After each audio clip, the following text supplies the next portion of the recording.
Bonsoir, soyez les bienvenus dans votre édition de la métropole lyonnaise. Commençons ce journal au sein de cette école dans le 8e arrondissement de Lyon, chauffée au biogaz. Ces élèves de CM2 ont travaillé sur les énergies 100% renouvelables et pour cause, leur école est le premier bâtiment municipal chauffé au biogaz. Un choix de la municipalité écologiste de Lyon venu échanger avec les écoliers sur cette décision. Puis la visite des chaudières se fait en grande pompe.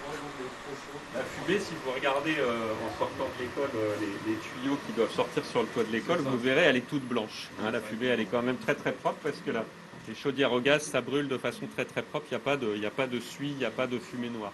Ici, il y a les deux chaudières, merci. Et du coup, là, si on l'ouvre, il y a de la flamme bleue qui sort. Comme le gaz, il est transparent. Et ça passe dans les tuyaux pour réchauffer les classes, la gym, le gymnase, les bureaux et la cantine. C'est plus économique. Du coup, ça polluera moins la planète.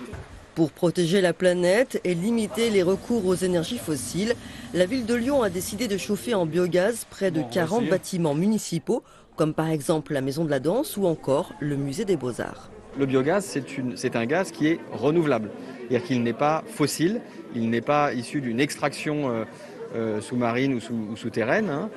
C'est un gaz qui est produit à partir de déchets végétaux ou animaux qui sont ensuite méthanisés. Le site de méthanisation se trouve près de Bourg-en-Bresse dans l'Ain.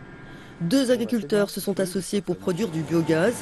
Chaque année, 10 000 tonnes de matière organique sont collectées. Ces déchets agricoles proviennent de fumier de près de 1000 bovins issus d'une dizaine de fermes voisines. À la base, on traite des effluents d'élevage.